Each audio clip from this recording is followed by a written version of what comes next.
Hello, my name is Matt today, and I'm a recovering alcoholic.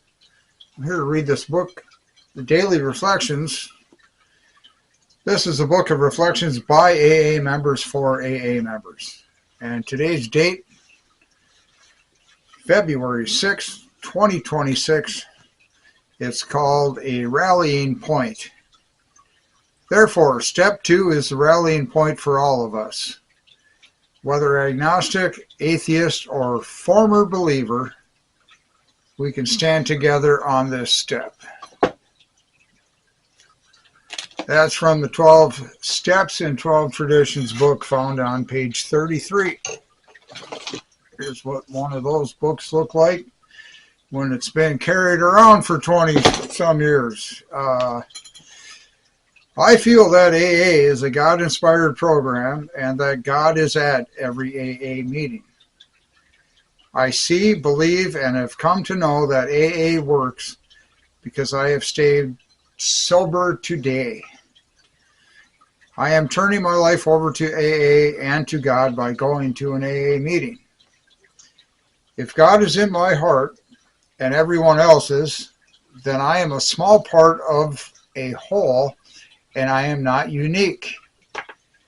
If God is in my heart and He speaks to me through other people, then I must be a channel of God to other people.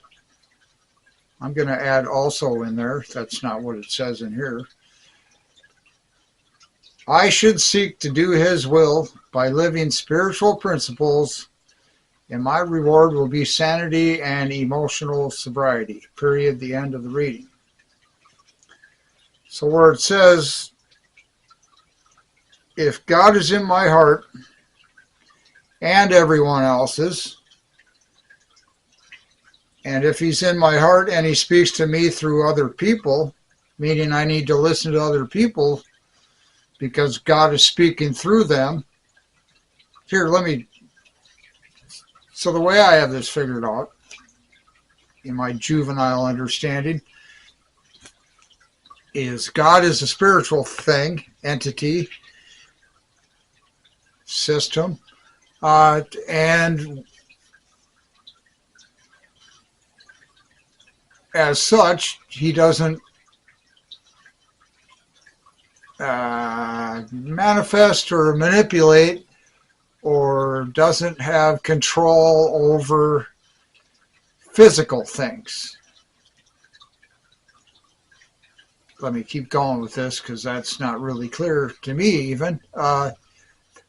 What He needs to do, okay, if God wants to make me turn left, this physical body of Matt, I think I called myself today, He wants me to turn left for whatever reason instead of turning right for some other reason. He can't physically grab onto me and push me over to the left where He wants me to go. One way He can get me, cause me, make it more likely for me to go left where He wants me to go is by spiritually trying to reach me. But if I'm busy doing anything other than praying or meditating, that's going to be very difficult. There's going to be all the noise of the world in the way, and He's trying to tell me to turn left. So He gets a hold of somebody else, their physical body, and he says to these other people, get Matt to turn left. Now, this other person tells me to turn left with their physical body. I can hear that, and it's just a lot easier. Let's see. I don't know how to put this too. Let me go back to the book. I'm digging a hole and putting my foot in my mouth also at the same time here, so bear with me. February 6th reading, A Rallying Point. Therefore, step 2. What does step 2 say? How does that work? The 12 Steps of Alcoholics Anonymous, step 2 says, came to believe that a power greater than ourselves could restore us to sanity. Okay, so if God is in my heart and other people, what's it say here? I feel that AA is a God-inspired program and that God is at every AA meeting. I see, believe, and have come to know that AA works because I have stayed sober today. Yes, me too. I am turning my life over to AA and to God by going to an AA meeting. If God is in my heart and everyone else's, then I am a small part of a whole and I am not unique. If God is in my heart and he speaks to me through other people, then I must be a channel of God to other people. I should seek to do his will by living spiritual principles, and my reward will be sanity and emotional sobriety. So, okay, God is three things. I know a second ago I said he's not able to manipulate or cause movement in the physical realm because he's not physical. If God wants to do physical things, he needs to do it through another physical being or entity, even an insect. There's a whole story in the Bible about the pigs running downhill because they were full of demons. And, well, anyways, I'm not just going to get into all that. The point is that, what is the point? This thing being a channel and people being a channel for God to work through. So if I'm looking for spiritual stuff, if I'm looking to hear from God, and I say I'm praying or meditating and I'm looking to hear from God, and I don't seem to be receiving it, and then maybe I'm talking to somebody, another human being, even a pig, maybe I'm talking to a pig, another physical entity, Porky the pig, who knows what pig, or what person. This is getting dangerously ugly. So I'm talking to Bob, let's say, or Ted or Alice at the AA meeting. Let's say today I pray to God and I'm expecting something and I'm meditating and I'm looking for the answer, listening for the answer, waiting for the answer, and I get nothing. And then later on today I go to an AA meeting. And at this meeting, there's other physical human beings.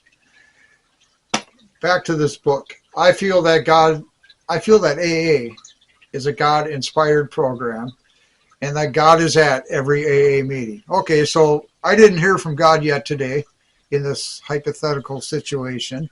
I go down to the club and I go to an AA meeting or the AA club and go to a meeting at the AA club, however you want to say that.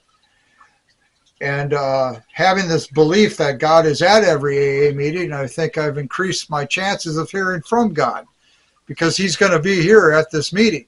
I go to the meeting. Now, at the meeting, there's bunches of people. Bob, Ted, Alice, Matt, myself, and God, if I didn't say that already. I see, believe, and have come to know that AA works because I have stayed sober today. That's a miracle in itself. How did that ever come to be? I used to be such a thirsty alcoholic, I couldn't put together 4 minutes, 4 hours, let alone 4 days of staying sober for the longest time, 20 years at least. However, I've stayed sober today, and this is, I just went over 19 years, I think, of being sober, minute by minute, basically. I am turning my life over to AA and to God by going to an AA meeting. Now, I want to take a dangerous sidestep here. Well, maybe not dangerous. Dangerous if you think losing the point that I'm just starting to get a hold of here is dangerous. If you look at, let's go through these first 3 steps, the 12 steps of Alcoholics Anonymous. Each one of these steps is based on a principle, and principle number 1, I think, is honesty. Principle number 2, which it's February. Step 2, Principle 2, came to believe that a power greater than ourselves could restore us to sanity. Principle number 2 is hope, and principle number 3 is faith. Now, why I came over here again? Because step 3 says, made a decision to turn our will and our lives over to the care of God as we understood him. That seems to be a real troublesome area for a lot of people. And I know it was for me. But if we go back and look at this here, from today's reading, February 6th, in the Daily Reflections book, I feel that AA is a God-inspired program and that God is at every AA meeting. Maybe I can hear from God if I go to an AA meeting. It might be easier for me to hear from God. That's maybe going to have some good advice for me at the AA meeting. Now, I see, believe, and have come to know that AA works because I have stayed sober today. I am turning my life over to AA and to God by going to an AA meeting. If you were curious, from step 3, where it says, made a decision to turn our will and our lives over to the care of God as we understood him, I am turning my life over to AA and to God by going to an AA meeting. So by going to an AA meeting, that's one way, one step, one increment of turning a small portion of your life over to God. Okay, so now this thing, let's see, physical actions, spiritual channels, spiritual intent. It says here, I am turning my will over to AA and to God by going to an AA meeting. Now, suppose if God is in my heart and everybody else's heart is containing some portion of God at this meeting. That's also, I feel God is an AA inspired program and that God is in everybody's heart at least a little bit at every AA meeting. That's kind of bunching all this stuff together. If he's in my heart and everyone else's, then by extension, myself, I'm like in everyone else, then I am a small part of a whole of the group at AA, say. And I am not unique. I'm just yet another little small fraction of God. I don't want to get into how much I'm allowing God to operate in my life, because we can get really distracted. I know I sure can. And God might be telling me, you should help this person.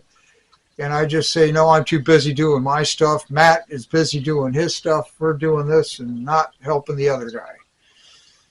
Okay, so, and God's needs, anyhow. Then I am a small part of a whole and I am not unique. If God is in my heart and he speaks to me through other people, then I must be a channel of God to other people. I'm going to put that word also in there. Also, if he speaks to me through other people, then other people might hear God through me if I'm allowing God to work through me. That spiritual entity working through my physical body, like the pigs that ran off the cliff because they were demon-possessed from the Bible, if you're familiar with that.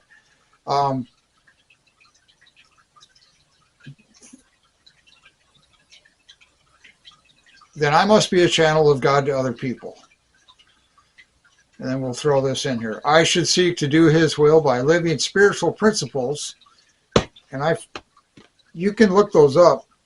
And I think in the 12 by 12, this book, at least this book, the 12 by 12, 12 Steps, 12 Traditions of Alcoholics Anonymous, is referred to by, I think, Bill W., or Dr. Bob, or whoever, one of the two founders of Alcoholics Anonymous, went into detail about that and listed out 12 principles that each step is based upon.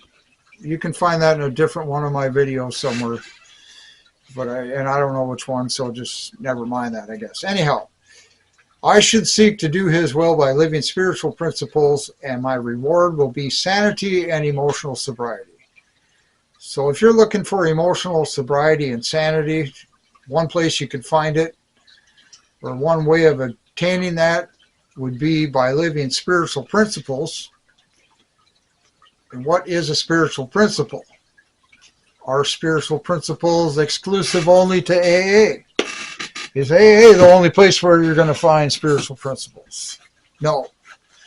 I guess what I looked up this morning is that it's a lot like a physical law or principle, you might say, that by studying physics and doing all these experiments on planet Earth, a bunch of humans for a few hundred years, maybe 1,000 years, we got these ideas together.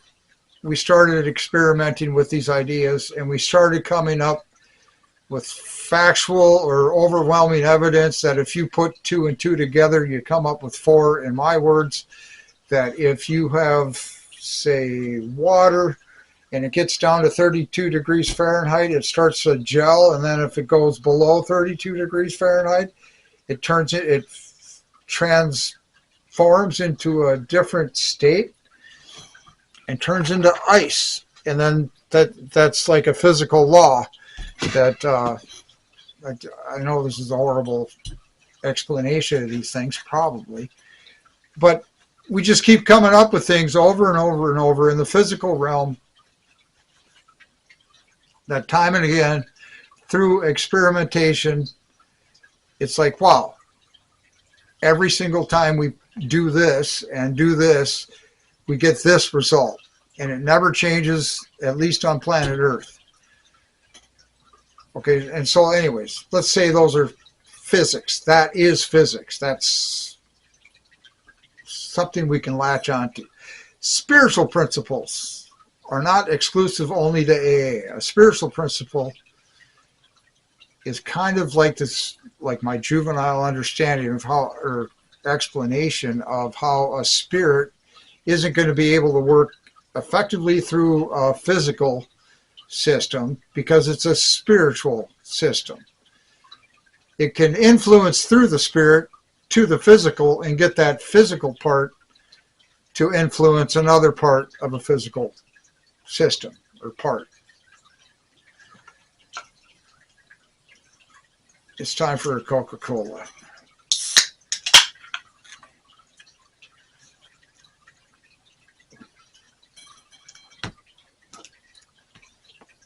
Spiritual principles.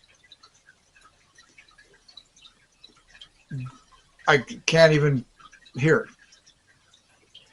it. Bill W. talking about the principles that the AA steps are based upon. People say, Bill W. might have said, like I said, maybe in this book, the 12 Steps and 12 Traditions book, from Alcoholics Anonymous, or wherever this one's from, Alcoholics Anonymous World Services Incorporated, New York, New York, United States of America. If you can read this, you've got better eyesight than me. This list of stuff over here, 12 spiritual principles, 12 principles, let's say. And I believe that, like this book says, the 12 by 12, what Bill W. says, you can find it in probably this other book also, the big book of Alcoholics Anonymous. What are the principles that each step is based upon? There's this list of things. I'll go right down the list, starting at number 1, which would be like the first step, is based upon honesty. 2 is hope. 3 is faith. 4 is courage. 5 is integrity. 6 is willingness. 7 is humility. 8 is brotherly love. 9 is justice. 10 is forgiveness. 11 is spirituality, and 12 is service. So if you look at the 12 steps, let's say step 2, because it's February, and what did step 2 say? From the 12 steps of Alcoholics Anonymous, came to believe that a power greater than ourselves could restore us to sanity. Why might we do that? Because just before this, in step 1, we admitted we're powerless. We need some power. Where are we going to get it? And with that lack of power, our lives had become unmanageable. So we start spinning out of control, maybe. We can't seem to make sense of things any longer. And then we get this idea, we came to believe that a power greater than ourselves, maybe instead of letting the monkey, my addiction, drive the bus and keep crashing it from one ditch and up over the road into the other ditch and back and forth and all these collisions, calamity, chaos, we came to believe that a power greater than ourselves could restore us to sanity. And what it says, I believe, also in the big book of Alcoholics Anonymous, is that we can use the group of fellow AA members as our power greater than ourselves. Because after all, now bring it back full circle to this book today, the Daily Reflections book. For today, February 6th, a rallying point. Therefore, step 2 is the rallying point for all of us. Whether agnostic, atheist, or former believer, we can stand together on this step. That can be found in the 12 Steps, 12 Traditions book on page 33. Now, 22 minutes. I'm going to need to cut this off here in a minute or two. A rallying point. That's like a consensus, a group of people coming together with the same idea. Same idea, like. A group of people agreeing together on something.